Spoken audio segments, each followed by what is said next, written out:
Hello students.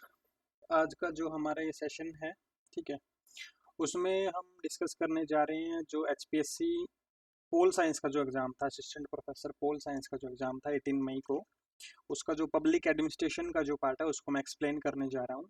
ठीक है। सो इसमें जो फर्स्ट क्वेश्चन है हमारा, विच of the following states is not under the sixth schedule. ठीक है।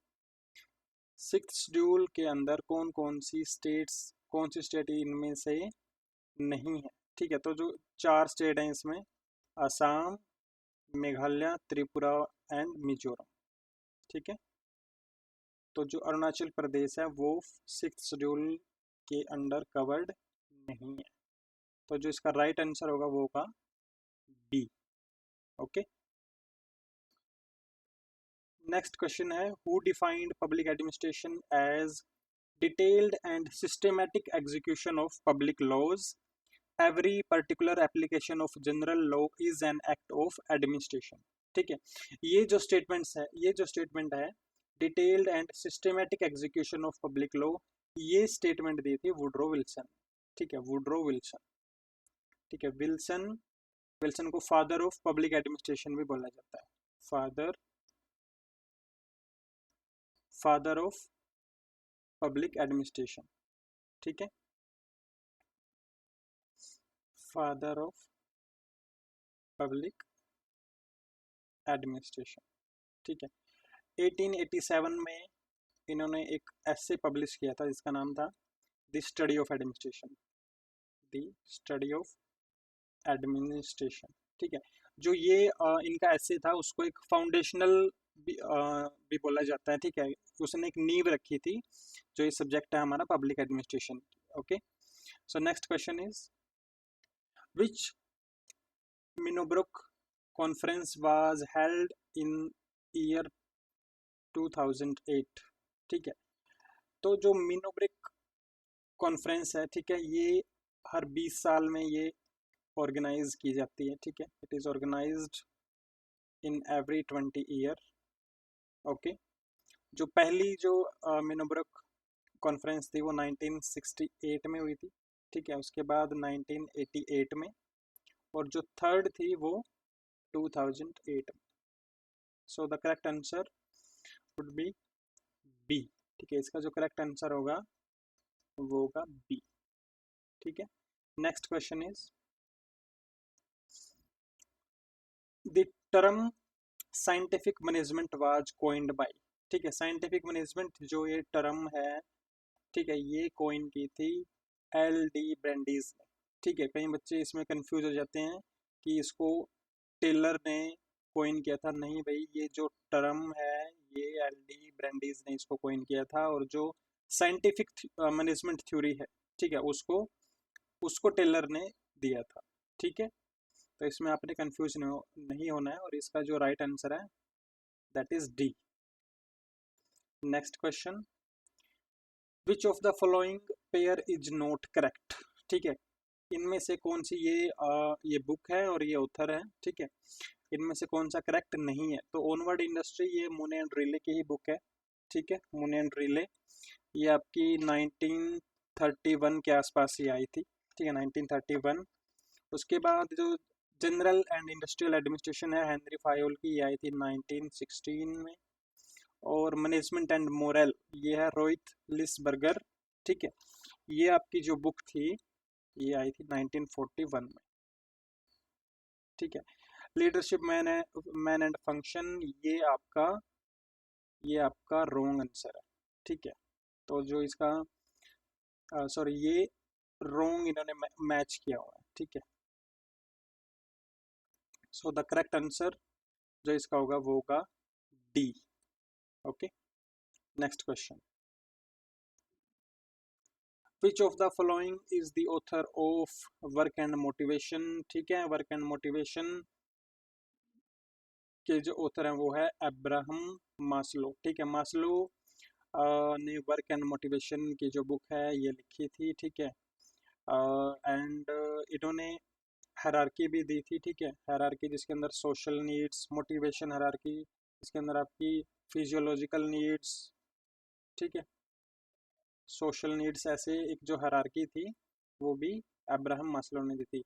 मैकग्रेगर ने थ्योरी एक्स एंड वाई दी थी, ठीक है, McGregor.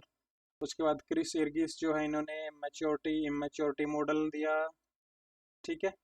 Fusion theory, fusion theory, matrix organization का कंसेप्ट दिया इन्होंने, मैट्रिक्स ऑर्गेनाइजेशन, ठीक है, मैट्रिक्स ऑर्गेनाइजेशन का इन्होंने कंसेप्ट दिया। और इन्होंने फ्यूजन थ्योरी, ये काफ़ी सारे कंसेप्ट्स इन्होंने दिए। सेंसिटिव टी ग्रुप ट्रेनिंग का भी जो कंसेप्ट था वो क्रिस इर्गिस ने दिया था, ठीक है। नेक्स्ट क्वेश्चन, नेक्स्ट जो क्वेश्चन है अभी हमने डिस्कस किया है, theory X and theory Y is related to, किससे रिलेटेड है भाई, ये ग्रेगर से, ठीक है। उसके बाद मास्लो ने ह्यूमन मोटिवेशन, ठीक है, ह्यूमन मोटिवेशन के बारे में बताया। हैजनबर्ग ने two factor theory, motivational factor, motivational factor, motivational factor और हाइजीन फैक्टर, ठीक है, टू टू फैक्टर जो थ्योरी थी वो हैजबर्ग ने दी थी, ठीक है। क्रिस इर्गिस का भी हमने ऊपर डिस्कस किया है, ठीक है, यहाँ पे आप देख सकते हो।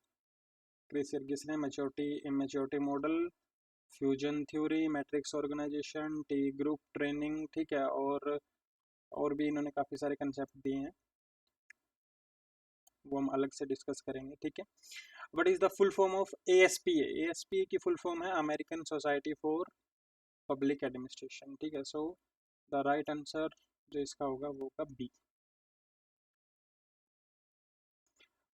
Who is the founder father of comparative public administration? Public administration के जो फाउंडर फादर हैं, ठीक है, वो हैं रिग्स, ठीक है। रिग्स ने काफ़ी सारी थ्योरीज भी दी हैं कंपैरेटिव पब्लिक एडमिनिस्ट्रेशन के रिगार्डिंग, ठीक है। तो फाउंडिंग फादर कौन है पब्लिक कंपैरेटिव पब्लिक एडमिनिस्ट्रेशन का, CPA का? Fredericks, okay.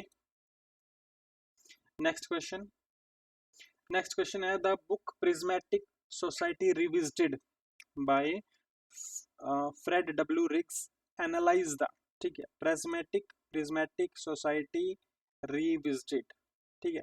तो जो रिग्स है, रिग्स ने एक फ्यूज्ड सोसाइटी का, फ्यूज्ड सोसाइटी को 3 पार्ट्स में इन्होंने डिवाइड किया था, फ्यूज्ड, प्रिज्मेटिक और diffracted,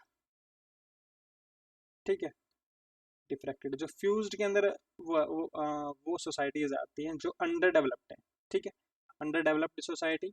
prismatic society means developing societies, and diffracted के अंदर जो सोसाइटी है वो डेवलप्ड सोसाइटी की बात करती है, ठीक है।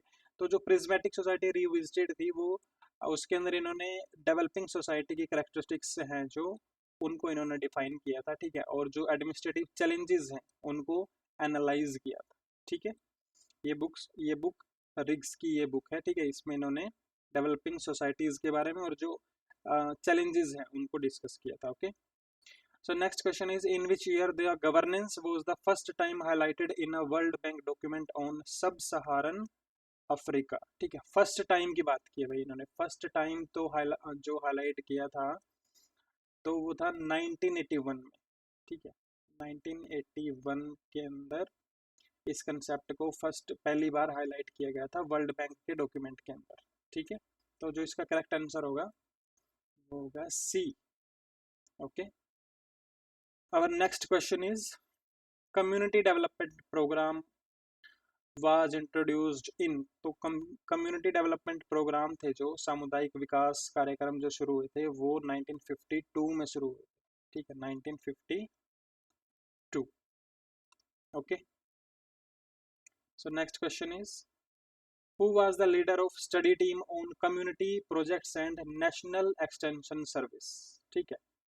इसका लीडर कौन था भाई, इसके लीडर थे बलवंत राय जी मेहता, ठीक है। ये 1957 में ये टीम गठित की गई थी, ठीक है, और इस टीम ने ही रिकमेंड किया था, इसने ही रिकमेंड किया था 3 टियर, जो पंचायती राज का 3 टियर जो स्ट्रक्चर था उसको, इस ये जो टीम थी इसने ही इसको सजेस्ट किया, ओके।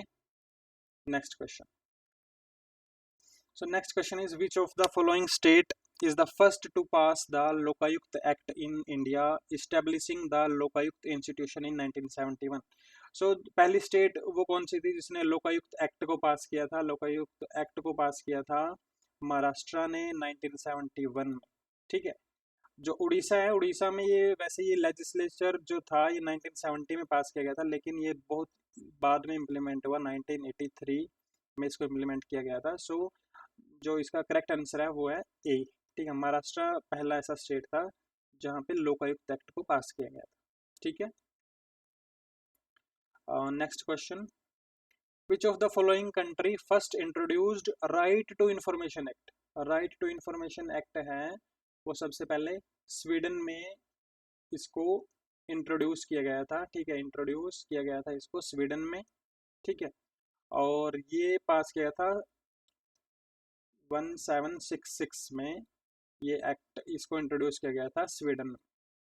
ठीक है, उसके काफ़ी 1953 के आसपास फिनलैंड में इसको काफ़ी सालों बाद फिनलैंड में इसको इंट्रोड्यूस किया गया था। ठीक है। So next question is, under whose leadership Mazdoor Kisan Shakti Sangathan initiated RTI movement in Rajasthan? तो ये अरुणा रॉय की लीडरशिप थी भाई, जिसने आरटीआई मूवमेंट को राजस्थान के अंदर इनिशिएट किया था। और इसका जो नाम था लीडरशिप, जो ये ऑर्गेनाइजेशन थी, मजदूर किसान शक्ति संगठन। तो जो इसका राइट आंसर है that is C. Next question, which of the following pair is correct? Citizen charter, जो सिटीजन चार्टर है आपका वो बेस्ड है गवर्नमेंट सिटीजन रिलेशनशिप के अंदर के ऊपर।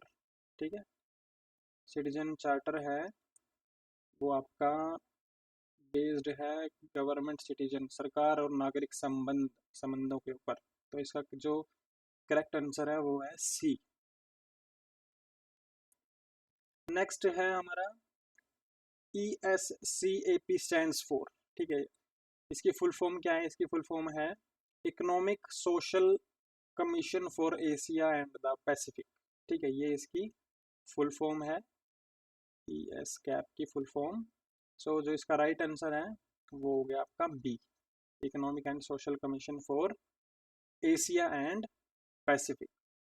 नेक्स्ट है the national programme for nutritional support to primary education introduced on August 15, 1925। ठीक है, तो कौन सा न्यूट्रिशनल जो स्पोर्ट प्रोग्राम का 15 अगस्त 1995 को शुरू किया गया था? ये शुरू किया गया था मिड डे मील। ठीक है, मिड डे मील 15 अगस्त 1995 को ये शुरू किया गया था। ठीक है। नेक्स्ट क्वेश्चन, ये क्वेश्चन वैसे पब्लिक एडमिनिस्ट्रेशन से नहीं है, ये आपका पोल साइंस से है। ठीक है, क्वेश्चन है the book silent spring is written by, तो ये लिखी थी भाई रैचल कार्सन ने। ठीक है, इसका राइट आंसर होगा सी।